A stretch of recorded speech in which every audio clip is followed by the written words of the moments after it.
Are you struggling with being able to focus and are fed up with traditional medicine's way of addressing this issue? Well, then you're in the right place. You may even been wondering at this point how to improve focus without drugs. Well, this is what we're going to be covering in today's video, and I promise you it's actually easier than what you think. So let's get down to the bottom of it. Hi, I'm Dr. Kelly, Doctor of Cause, chiropractic, board certified in sports medicine, and specialized in clinical nutrition. In this video, we're going to be going over the number one focus killer that your medical doctor won't even mention.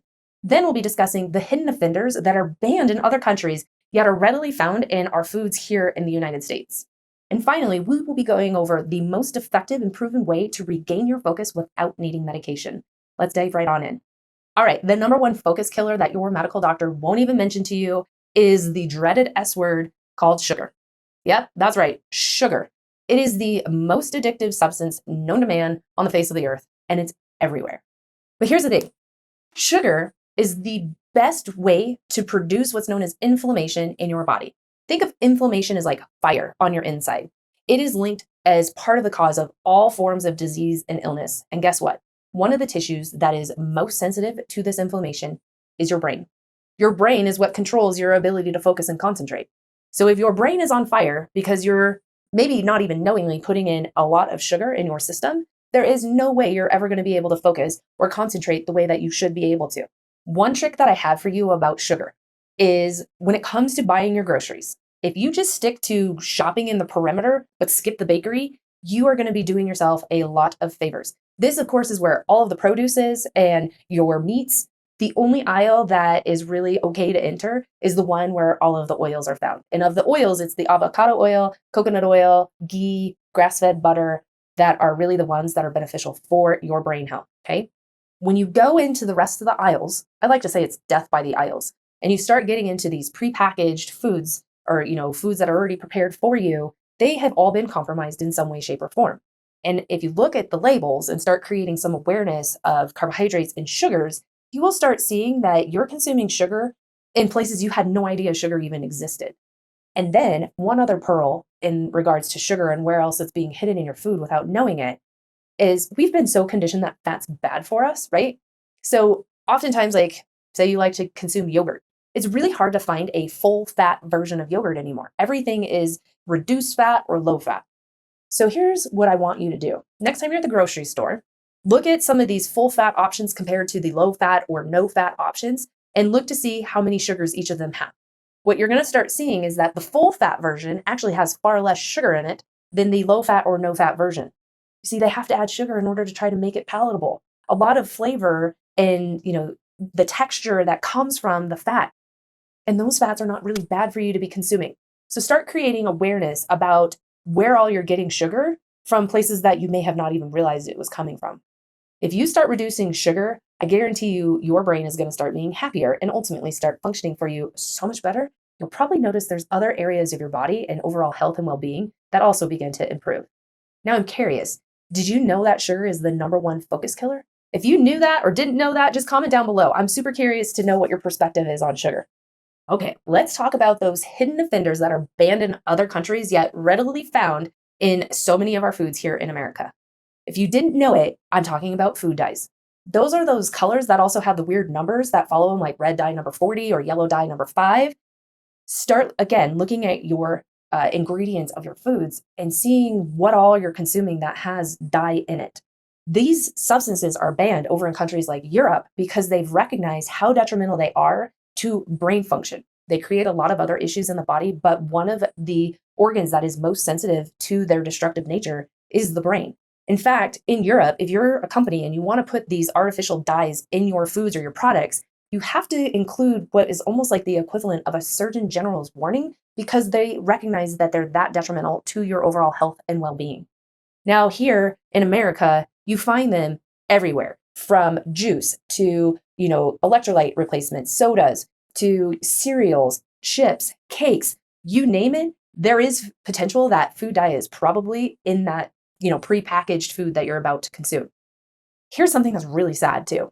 In America, who, like demographic wise, is most heavily advertised to with these foods that contain all of these harmful, brain disruptive food dyes? It's our children. Remember the day where they came out with ketchup that was actually green or blue? Like, oh, And kids thought it was amazing. And let's talk about, why do we actually put these dyes in our food in America? It's because it's supposed to be more aesthetically pleasing to the eye. And part of the challenge with that is, like, if you are getting foods before they're ripe or ready, then they don't necessarily have the same coloring they're supposed to, and it's not as aesthetically pleasing. Well, these other foods that are prepackaged, and already prepared for you, same thing. They have to inject dye into them to make them look more palatable to us. And that's just gross. Okay. We should not be trading our brain health for food that just looks palatable. There's a lot of different companies that are starting to use more like vegetable based dyes. So you'll see, like, for red, people will use beets. For orange, people will use carrot or even turmeric. That is actually fine. So I encourage you, start creating more awareness. Also, when you're looking at those labels, checking out sugar, look to see if down in the extra ingredients, if you see any colors with numbers following them. If you do, I would encourage you to put that back down, because it is not going to help improve your focus by any means. There's a lot of research that's been done with people who deal with ADD and ADHD, and have found that all of those symptoms amplify when that person consumes food dyes. And there's a lot of these experiments that have been done with kids, just watching them in a room, normal behavior, give them something that has red dye number 40 in it, and then watch their behavior.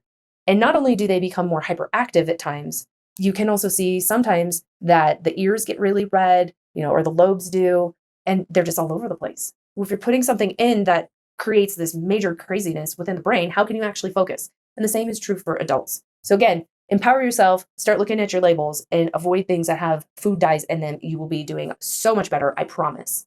Before I get into the most effective and proven way to regain your focus without needing medication, I just want to remind you to click that subscribe button down below. I am putting out videos regularly that talk about more things you can do to improve focus, overall brain health, and ultimately help you achieve what I like to call total body mastery. So don't miss out on these future videos that are coming out, and just click that subscribe button. Okay, guys, it's time for the most effective and proven way to regain your focus without needing medication. It's really simple. We have to figure out the cause of why you're not focusing. Now, this may be very different for you to hear, because this is not how the medical world works in America. We are very reactive to what's going on with people, and we're trying to give people things that is going to take care of that symptom.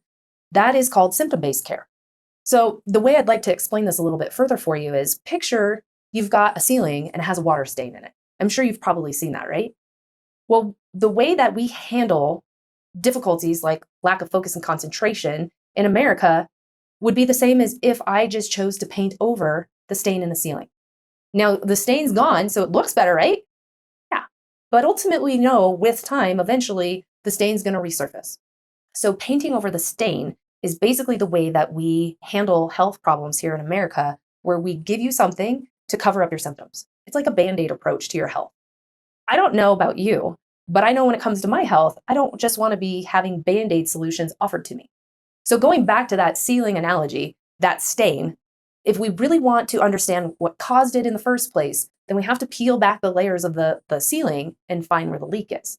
It's the same thing that we have to do when it comes to focus, okay? We have to start evaluating brain function, like whole body function, to figure out what's not working right that is creating this problem of focus. Because let me tell you, there are a lot of different underlying challenges that could be going on in your body that could create the symptom of lack of focus. But if we don't evaluate you as a whole, there's no way to really know what that is. Focus could be the result of different lack of nutrients in the system, different imbalances within your nutrients. If your whole body is not getting what it needs in order to meet the demands that are being placed on it just from living, then you're going to start having different types of symptoms show up, and lack of focus could be one of those. It could also maybe be an underlying issue with toxins. The medical world does not talk about this at all, but you guys, we live in the most toxic environment the world has ever seen. Our water filtration systems that are out there, the water treatment plants, they don't have the capacity to filter out all of the crud that's being put in our water anymore. So ultimately that ends up in your household. You bathe in it, you cook with it, and hopefully you're not drinking it. But that's one source. And, all the pesticides, the herbicides, the fertilizers, things that go into our soils and that are in our air, we're constantly being bombarded. And our body has a great way to eliminate toxins, but with the amount we're being exposed to, and then the fact that our nutrient demands may not already be being satisfied, we may not be doing a good job at getting rid of those. I see this all the time with my patients that I help in my office and, those that are far from me too. Toxins very much so can be part of what's causing this lack of focus that you're experiencing. Part of the reason why, like if the body can't actually get rid of the poisons that we're being exposed to, the last line of defense it has in order to protect you from that is to surround that toxin or that poisonous, particulate that's in your system with fat.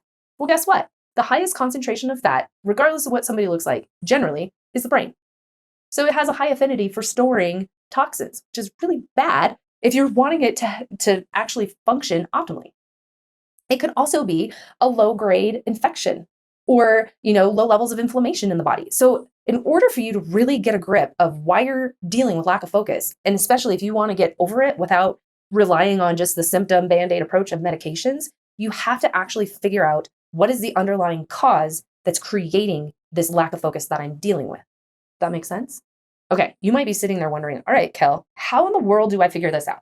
If you look down in the description below, I have a link there for you. It's a gift. It's a free copy of my From Sluggish to Unstoppable ebook. Now, in this book, I explain to you the exact process I use with my patients near and far to be able to determine what is the underlying cause of their lack of focus and other health issues that they may be experiencing. So just click that link down below and be able to have immediate access to my ebook that explains everything that I do, and you'll know exactly how to figure out what is causing your lack of focus. That way you can start regaining focus without needing medication any longer. I appreciate you so much for being here. I'm super excited for your future moving forward, and I will see you on the next video. Take care and God bless.